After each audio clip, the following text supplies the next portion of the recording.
Everybody, we'll get started here.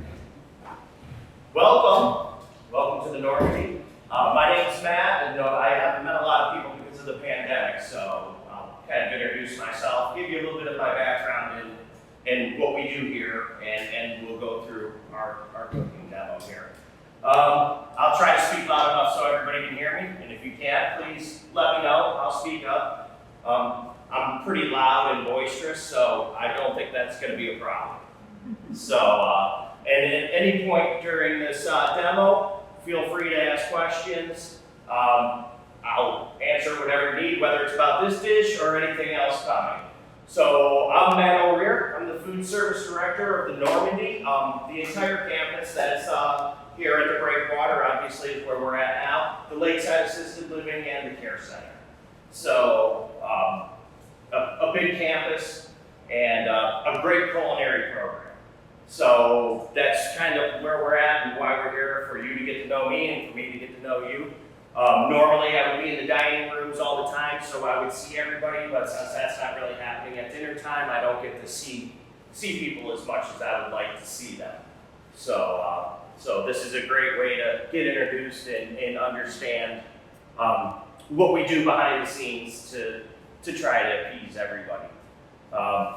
That being said, today we're going to do beef bourguignon. Beef bourguignon, and I've done this dish before in a cooking demo, actually a couple of times, one for outside, and I'm not sure if we did it for inside or not, but this is, I chose this dish because this is a dish we serve here quite often. So when you see like beef stew or something like that on the menu, I don't put beef stew on the menu very often, but I'll put this on the menu, which is just a glorified version of beef stew. It's fantastic, though. It's one of my favorite dishes, and I think it goes over very well in these demos. This recipe here that's in front of you, this is actually a Julia Child's recipe. But I don't know if anybody's ever looked up a Julia Child's recipe. She'll use every pot in the house. If you're like me, I don't like to do that many dishes when I'm done cooking. So I did this to come up with a way that I'll show you how to do this with using very minimal amount of dishes. So it makes life a little bit easier for you. So we'll get rolling here. Today we're going to do the beef bourguignon. Now there's two typical ways that this is served. There are actually three. The real way that it's supposed to be served is supposed to be over mashed potatoes. So I do have the mashed potatoes. I didn't give you a recipe for the mashed potatoes because they're mashed potatoes. So I didn't do a recipe for those. Also, the other way that I like it personally is with dumplings. So I did make some homemade dumplings to go along with it as well. So we can try one or the other, or we can try both of them, because I have plenty of everything.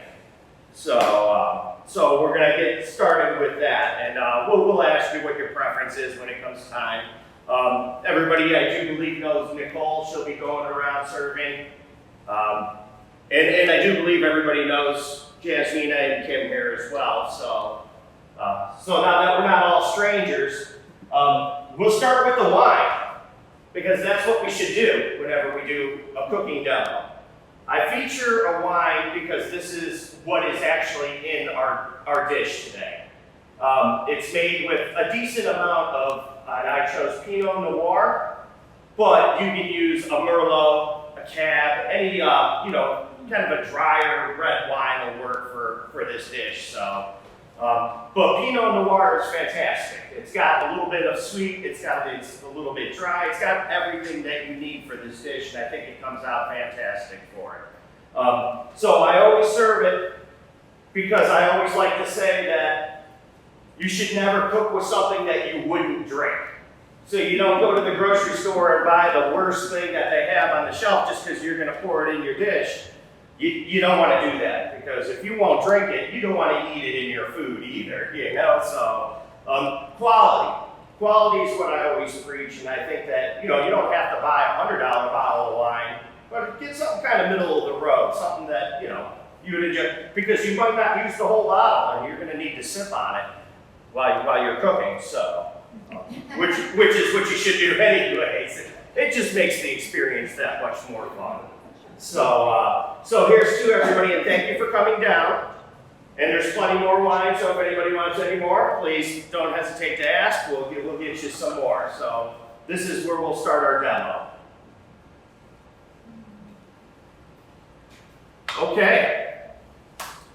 So I know we've all cooked for families, and everybody's been around for a long time. So this dish here is simple, kind of like a beef stew, but there's going to be some tricks that I'm going to go through to make things a little bit easier as we proceed. So right now, I'm going to start out with a little bit of extra virgin olive oil, which I have right over here. Put that in there. And then I got what I call, it says in here chopped bacon. Okay, the chopped bacon I use is salt pork. I don't know if everybody knows what that is, but it's just a natural bacon that you can buy at the grocery store. It's in a block and you can cut it up and use it. You can use bacon's fine too, but I always use this because it's a natural product. And I always preach quality. And I don't like chemicals in my food, as nobody should like chemicals in their food, so I try to make sure everything I get is natural, that there are no chemicals in it. So that's kind of why I use this product. And if anybody doesn't know what it is, I have some pieces of it right over here. More than welcome. Once we get rolling here, I'll show you what they are. So I have that sitting there. That's just an example of what it is in case you didn't know. But bacon is fine too. So we're going to start off sauteing with that. And we're going to saute that up till it's crispy. But in every step of cooking, there's always a different layer. So you want to layer your flavors in as you're cooking. So I just always hit it with just a little bit of salt and pepper. And we'll get that rolling until it's a little bit crispy on the outside before we add in our meat. Now, in the Julia Childs recipe, they'll tell you to make this crisp, take it out of the pan. Cook your beef, take it out of the pan. And then they'll tell you to then add your mushrooms and add your pearl onions and then cook all that. Then take it all out, then make your sauce and then put everything back together. That's a lot of work, and that's where these tricks that I do come into play. Because again, right there is a lot of dishes, and it's also a lot of steps that sometimes aren't necessary to take. So I only have one pot up here. Now I have all these other little dishes here, but that's nothing. I'm going to cook this whole thing in just this one pot, and it'll be fantastic, I promise you. So we'll saute that down. And obviously this is going to take a 3 hour, if you look at the bottom, it's a 3 hour cook time on this. But that's because I'm simmering low and slow. You can go faster. I'm not going to keep you here for 3 hours so everybody relax. I don't know that we have enough wine to stay here for 3 hours. But that being said, I already have it done.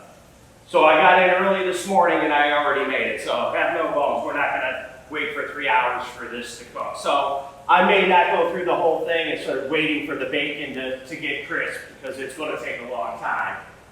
So I'm just going to go through the process of how we do it. So saute that up, and then I got meat here, or beef. Beef, it says in here to use chuck roll. Chuck roll is what you would typically use to make pot roast. It's a very good cut. Needs to be braised for a long time in order to get tender, otherwise it's tough as nails and you bounce it off the ground. But it's got a lot of flavor to it, and cooked right, it's one of the best pieces of meat that you'll ever eat, I think in my world. I didn't use that today. Today I'm using a tri-tip. Tri-tip just because we still are having some trouble with purveyors and getting products. Some products a little bit low. So just one of these things that happens when we're in a pandemic. So this is day-to-day for us. We have to find out what we can use in this dish to make it as good, if not better, so nobody would realize or understand that, we used a different product. And believe me, you'll never know the difference. And actually, tri-tip is a lot better than a chuck roll quality-wise. So it's a win-win today. In a tri-tip, and a lot of people can get this already done. So you'll go to the supermarket and you'll find beef stew meat. It's already cut up, it's ready to go. Here at the Normandy, we don't do that. We get whole muscle meats, just like here, and that's why I left this out. So I have my tri-tips out here. We actually get these in whole muscle meats and we break them all down. We clean them up, we break them down. So the more meat is handled, the more potential for bacteria or anything to grow in here. We want to be safe because, we don't want to get anybody sick. It's a delicate clientele, and it could be costly for a lot of people if you weren't safe about your food safety and your preparation. So I don't take any chances. I don't know who handled the meat, if it was already cut by the time it got to me, how long it was sitting out. I have no idea on that. Now my purveyors are great, so I trust them, so I'm not worried about it, but I always just take the time to make sure I get the whole muscle meats. I break them down myself. I know the origin of it at that point, so it takes a little bit of stress out of you. So I'm going to go ahead and saute that down now. We'll pretend like our bacon's nice and crispy. Now I didn't take the bacon out. I'm going to cook all that together because that salt pork has a lot of fat on it, as you know bacon does too. It just melts down in there and you get the fantastic flavor with the fat that comes out of that. So you just saute your meat off in that. Again, now I season every layer. So I'm going to hit it again with a little bit of salt and pepper. I'm going to hit it a little with about half of my fresh thyme that I made, that's in this recipe. And I'll just sprinkle a little bit of that in there because I just want, every layer has to have a flavor. Then I got chopped garlic, fresh chopped garlic, not granulated. Don't cheap out, don't skimp, because this is crucial to the dish. I'll throw a little bit of that, about a teaspoon of that in there. And then I'll just saute that down until my meat is nice and brown. And then now we're going to get into another little segment on here.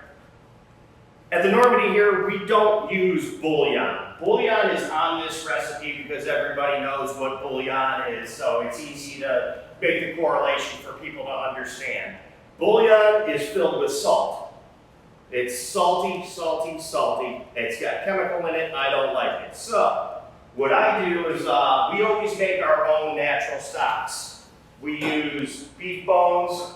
We use all our scraps for whatever we're making that day. Carrots, onions, celery. We take all that stuff and all my trimmings from the meat that I clean down, and then I roast them all off. And that's what this is here. So, and I know it might be hard for people to see, but it's kind of hot. I'll make sure everybody can get around to it. This is carrots, onions, celery, garlic cloves, all my thyme sprigs, parsley sprigs that I clean down to chop up. I just drizzle a little extra virgin olive oil on there. I toss it up, a little salt and pepper, put it on a sheet tray, and I roast it for about an hour. Then this goes into a big pot with the beef bones and everything, and then I fill it up with water, and I let this cook for about 2 days. I'll cook it all day. One day while I'm here, I'll take it off the stove, I'll put it back in the refrigerator. We've got these big ice wands, you throw them in there to cool it down real quick. And then in the morning, I'll come back in and do the same thing again. All our soups, everything that we make here, gravies, soups, we always have this in our refrigerator. We're always making this. Every day we have stock going. So we don't use the bouillon. So we try to eliminate a lot of the salt that's in there, but still get the real nice rich flavors from everything that we use. Plus, it's a good way to utilize all your product without throwing things away. Makes me feel good not to throw things away. So whenever there's something to be said about having that feeling, but utilizing every single thing from top to bottom. So Then I would make the stock, and that would be where the bouillon comes in, and I just wanted to show everybody that so you understand where we're at when it comes to the bouillon, because we'll get down there kind of soon. So as we're working here, our meat's browning right now. We'll just pretend like it's right where it needs to be. I'm gonna go ahead and take mushrooms. Now, on here it says small button mushrooms. Small button mushrooms, no problem. You can use whatever kind of mushroom you want. Again, I was unable to get small button mushrooms, but I was able to get some nice large portobello mushrooms. These are actually better. They're fantastic. I like to use these because even people that don't like mushrooms, this doesn't eat like a mushroom. It's almost like eating a steak. So something that I'll always do is try to find what's going to be a little bit better, what I think is going to appease the crowd, and also try something different instead of always sticking to the same thing. I never follow a recipe. I look at recipes, I use them as a guideline, but unless you're baking, you can stray any way you want. If you like more garlic, throw more garlic in there. If you like more onion, put more onion in there. It's whatever your taste is you can do. If you like shiitake mushrooms instead of buttons or portobellos, have at it. Who's to say you can't do that? So, but with a portobello, you gotta do some cleaning because they're usually pretty dirty. So I take a soup spoon, I take my core out, which is just the center part, and you'll see, and all these fins on the back. These fins on the back, although they look pretty, they will turn everything black. So you don't want them in there. So I just take a soup spoon and I just kind of scrape it out.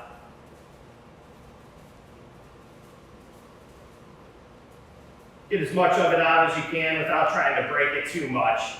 You're still gonna need some mushroom to put in your dish, so be careful. And then on this, I'm gonna go ahead and cut it.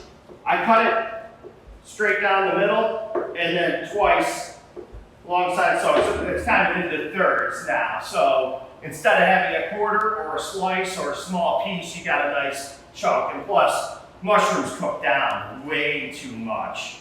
So we will get that all squared away. I'm gonna throw those in there. We're gonna saute that down, and while that's going, I'm also gonna throw in some diced onion. It says large dice. I don't do large dice, I kind of do a smaller diced onion because I'm gonna put pearl onions in here as well. But with the pearl onions comes a different flavor. I still want to use a little bit of regular yellow onion in this. So I'm gonna go ahead and throw that in there now. I'm gonna take a sip of wine. And I'm gonna cook that down. You'll notice that there's gonna be a lot of liquid that comes out of this. Between the beef, the mushrooms, the onions, there's gonna be a lot of liquid that's gonna come out. You're gonna wanna cook that till that liquid is almost completely out of it. Because we're gonna add liquid to it. So, as you cook that down and you got all that liquid out, we're gonna go ahead and take it and we'll pretend like it's all done. Now I'm gonna use it says tomato paste. I didn't have tomato paste, or I do have tomato paste, but I got an open a can this big. And I didn't want to open a can that big for our purposes here today. You can use tomato paste. If you don't have tomato paste, you can use just regular tomato sauce.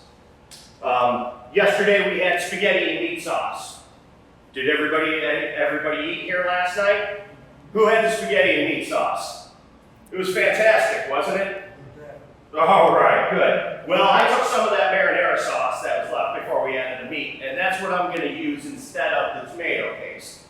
Again, just another layer of flavor. It's something going to be completely different, and you can use whatever you want. It says tomato paste again. Nothing's written in stone. You can use whatever. But if you use tomato sauce, you're going to want to use 2 times the amount than you would as what it calls for here for the tomato paste. Tomato paste is exactly that. It's a paste. It's a lot more condensed. So I'm going to go ahead and add this to it.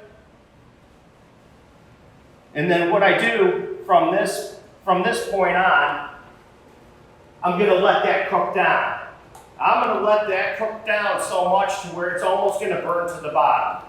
Not burn to the bottom. I'm gonna get a nice golden crust at the bottom with that marinara sauce or the tomato product, whatever it may be that you're gonna use in there.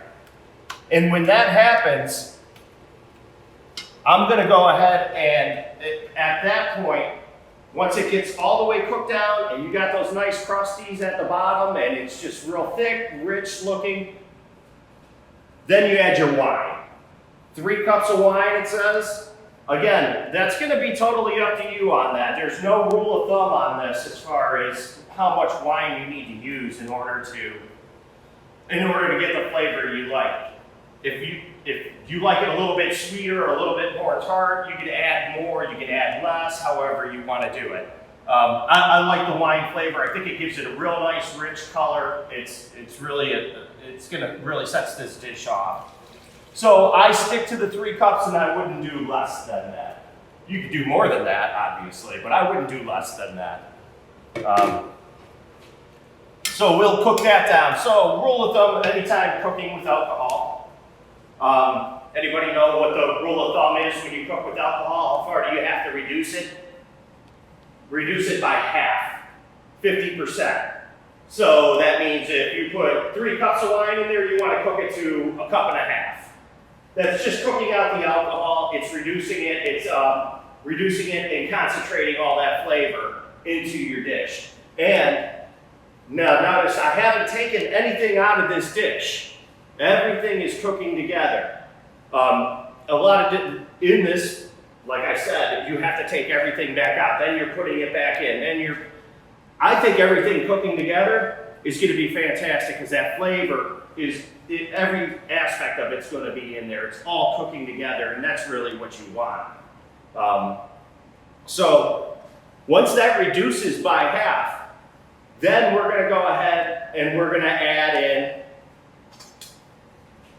I'll say about 3 tablespoons of butter. I'm just going to set in there. Excuse me. I'm going to let that go and melt right in there, and I'll just kind of whip it in so that it doesn't break up too much. We're going to have a little bit of fat that's going to be on the top of this because of that bacon and because of that, and because of the beef. It's going to give out a little bit of fat. And we all know that that's the clear or lucid liquid that comes to the top of something. Don't worry about that. At the end, I always take a ladle and I'll just skim across the top and empty it out. Skim and empty it. You can drain all your fat off of there, after you cook everything, you drain it, you get all that out, but there's a lot of flavor in that. So I don't recommend getting rid of that until at the very end. When it comes to the top, you can skim all that off and get rid of it. And it takes a little bit more time to do it that way. The easier way is to just strain it all out, but you're losing a lot of the flavor there, and we don't want to do that. This is all about the flavor here. So we're going to go ahead and do that. So now we're going to pretend like now that this is reduced down by half and that butter's already whipped in there. Everything's looking good. What's the next step I'm going to take is I'm going to take my bay leaves. I'm going to throw those in there. I'm going to take more garlic. I'm going to drop it in there. Don't be shy with the garlic. It's good for you. I'm going to stir all that in there. And then I'm going to add in my beef stock. This is at the point where I'm going to add my all natural. So we're going to take it, we're going to add it in there, and I'm just going to actually fill this pot because maybe about an inch and a half from the top, just because again, this is going to cook for a very long time because we want to tender that meat. We want it to be nice and soft. We don't want it to be chewy. So it's going to go for a long time. I'm thinking, if I do it nice, low and slow, I'll keep it in here for an hour and a half, 2 hours. And it all depends on how you like it too. You know, if you want it to be shredded up in there, you can let it go for 3 hours. At this point, you can let it go as long as you want it to go. I'm gonna go ahead and add, at this point, the rest of my fresh thyme to this dish. Thyme is very crucial to this dish. It's one of the main ingredients. It's what really sets it apart from a lot of other dishes. So we're gonna go ahead and throw that in there. We'll whip all that in there. Now, again, we're gonna pretend that this is cooked down. My meat's soft, everything's ready to go in this dish. I'm gonna take my pearl onions. These are pearl onions. You can buy them in the freezer section at Giant Eagle, or you can buy them fresh. Fresh is always the way to go. That's what we got here today is our fresh ones, but it takes a long time to peel these things. It's really a nightmare of a job. This is the job you give somebody when they walk in late. This is what they get. This is their job. So I'm going to go ahead and I'm going to put these in here. And I know it says a dozen of them, I think, on this recipe. I'm going to use more than a dozen because I had my guys in the kitchen do this for me. And if I don't use them all, they're not going to be happy with me. So we're going to let that go. I'll let that simmer down, get those flavors out of those onions. Now, these onions are real nice and sweet. They got a great flavor to them. So it's really going to enhance what the onion that we already used in the beginning. So we'll let that go about another half hour, 45 minutes with that in there, and then now we're gonna tighten it up. Tightening means I'm gonna thicken it up, kind of like a gravy consistency, but this is always one of those things that's up to you on how you like to do it. How thick do you like it? Do you like it a little thinner, more like on a soup style, or do you want it more like a gravy where it really sets up on there? That's always a personal preference for everybody, so anybody can do it however they want. And I know a lot of people do a slurry is what they call it. And a slurry could be water and flour or water and cornstarch. I don't use any of that stuff. My grandmother did it that way. I never understood how it came out so good. She was good at that, and I don't know. I make what we call a roux. Does anybody know what a roux is? Flour and water. Flour and butter. Yes, so you're gonna melt your butter down. You're gonna take your flour, you're gonna add it to your butter till it's kind of like a peanut butter consistency. So it'll look almost just like peanut butter. And then you're just gonna cook it for a little bit, keeping it stirred, because you're gonna cook. What you're trying to do is just cook the flour taste out of it. It's going to get a nutty flavor. It's another one of those things. Not only does it act as a thickening agent or a thickener so that we can thicken this, it's also going to add a little bit of flavor. It's going to be rich. It's going to have a nice nutty flavor to it. And all I would do is going to take my butter, melt it down, add my flour to it. I'm going to cook that for a little bit, and then I'm going to add it to this dish here, but only adding it little bits at a time and when it is boiling, because it never reaches its thickest point until it comes to a boil. So you can sit here and keep adding roux and roux and roux, and if it doesn't come to a boil, you're going to be like, well, that's not enough roux. I need to keep adding more. And then as soon as it comes to a boil, you're going to have a block. So you got to be careful with it. You got to.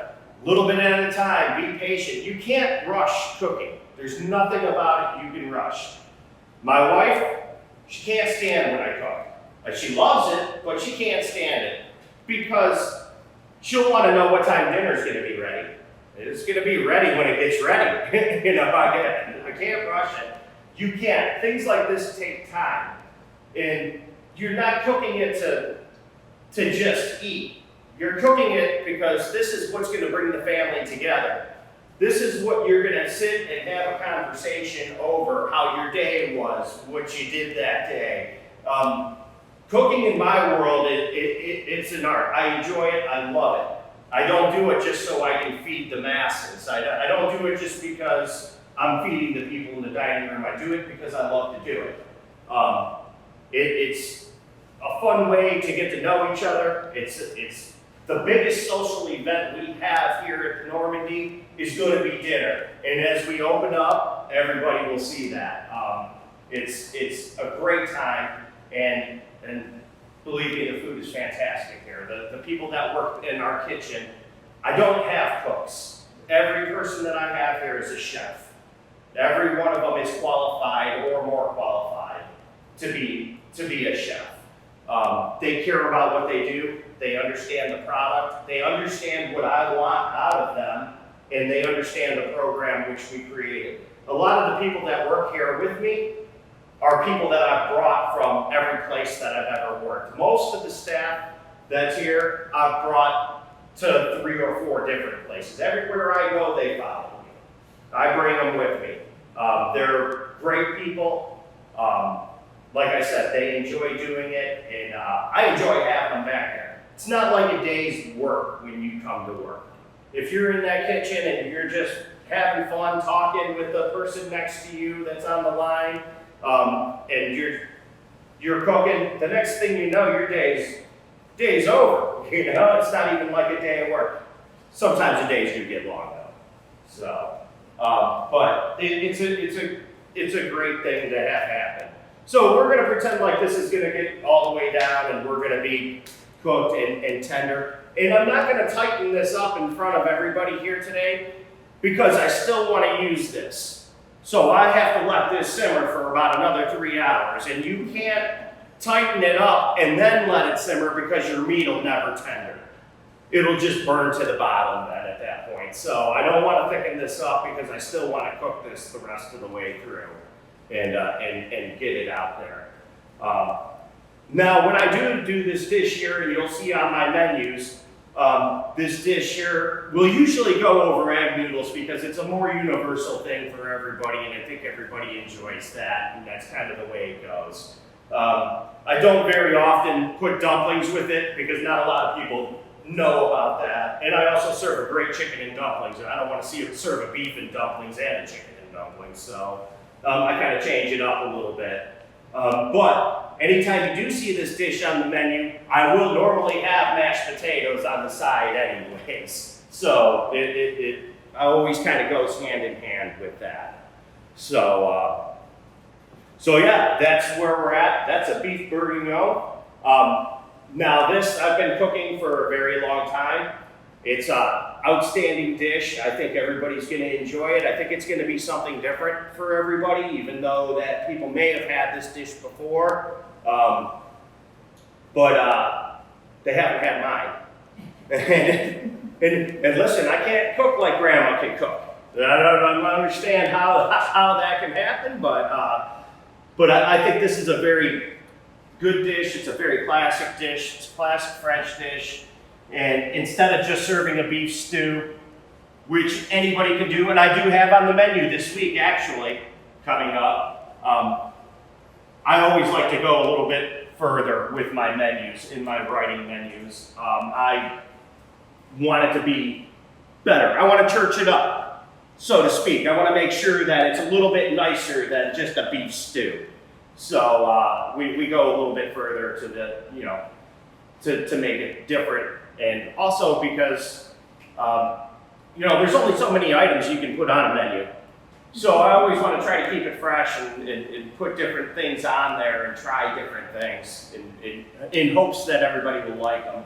And moving forward with our cooking demos, we will definitely be having a lot of these. And I always do these based on the dishes that I put on the menu that may not be so familiar to people, so that you can come down and understand what it is and know what it is and not be afraid to order it and tell your neighbors about it, even if they don't come down. We can't put 200 people in this room, so not everybody's going to see or understand what that dish is, but somebody that may have come to the cooking demo and said, you know what, so mine, I want to do a shrimp etouffee. Anybody know what a shrimp etouffee is? It's a fantastic dish. It's a Creole dish. It's not spicy. That's what a lot of people think when it comes to Creole. It's not spicy, but that's one of those dishes that when I serve here, some people may be afraid of it, but the people that order it love it. It's a fantastic dish. But that's just an example of the kind of things that I like to do. Dishes that some people may not know what they are or familiar with them, so that they do understand what they are and they'll try them. I do a couple other ones. Brajol, that's not too familiar to a lot of people, and you know what that is, and I'll do another one with that. Brajol is just like, almost like a variation of a meatball, but it's thin sliced beef, wrapped, rolled up and cooked in marinara. And I don't want to get into a whole other cooking demo because I'll go on all day. Maybe we will be here for the 3 hours, but it's things like that you'll see on these cooking demos, so that obviously everybody can get familiar. So we're gonna go ahead and try this. Who's hungry? Everybody hungry? It is lunchtime, so everybody might be ready to take a nap after this, actually, because it's going to be good. So we'll go ahead and Nicole's going to start handing some out. I'll give everybody 2. I'm going to do one with the mashed potatoes and I'm going to do one with the dumplings. So everybody will get 2 of them. So, and anybody wants any more, if you're still hungry after this, please let me know. We will get that out for you. As much as you want, we'll most certainly give you. Nobody's leaving here hungry today. So I also do have a grilled crostini here. Now this is just something that I do. This doesn't have anything to do with the dish, but I think it looks nice when you put it in there. It also gives you something that you can dip and take a bite of. A grilled crostini is just a French baguette cut on the bias, dipped in a little extra virgin olive oil, salt and pepper, and then I just put it on the charbroiler. Give it a nice little smoky flavor. And then I'll pop them right in the oven and they'll get nice and crisp, and then I'll just shove them right in there. It'll be nice and crisp on the outside and nice and moist on the inside. Anybody have any questions? Can you give us a history of the dish? A history of the dish? Not really. Yeah, I can. A French dish, so this dish was made, it's a classic French dish. It's just a beef stew. It was part of the Depression time when things were hard to come by. So this was like meats especially, or certain cuts of meat. So this was something that was able to be made with, like I said, with the chuck roll that we could use, but we can use a ball tip, we can use a tri-tip. There's almost any part of the cow that you wanted to use to make this dish, you can make this dish, and all the other ingredients were relatively cheap. So that's usually how it came to be, as far as the history of it. And I think that holds true to a lot of the dishes that we see today that we make that are casseroles, stews. I know a lot of those things just because my grandmother is the one who kind of taught me how to cook. My mother, she's a great cook. Well, my mother's a good cook, but she had 3 boys, and she was a single mother, and she had to work in order to support us. So my grandmother used to watch us. And of course, in that scenario with 3 boys, money was a little tight. We didn't have any of it. But we always had stuff in the refrigerator. And my grandmother would come over, and I'd be in the kitchen with her. And she would go through the refrigerator and the pantries, and she would just come up with something. Just putting anything together. And that's what I lived for. As much as my brothers would be outside playing, and I love food. And I always have from a young age. And I don't know if she's the reason why I became a chef, but I know it had a lot to do with it. And I know that was the way that I always wanted to go. I was always interested in food and always wanted to cook. So she would come up with these dishes that were just off the wall, and with ingredients that should never go together, but they were always great. Now they weren't always great. There was always 1 or 2 every once in a while that I would never tell her, but weren't always that great. But she was a huge influence on me. She was, always took her time with me and helped me learn and understand. And I don't even think she was trying to teach me. I was just observing what she was doing. And she loved to cook for me because I was the only one in the family. I would eat anything. Didn't matter what it was. And she always used to say that I was her favorite person to cook for because I would eat anything. So,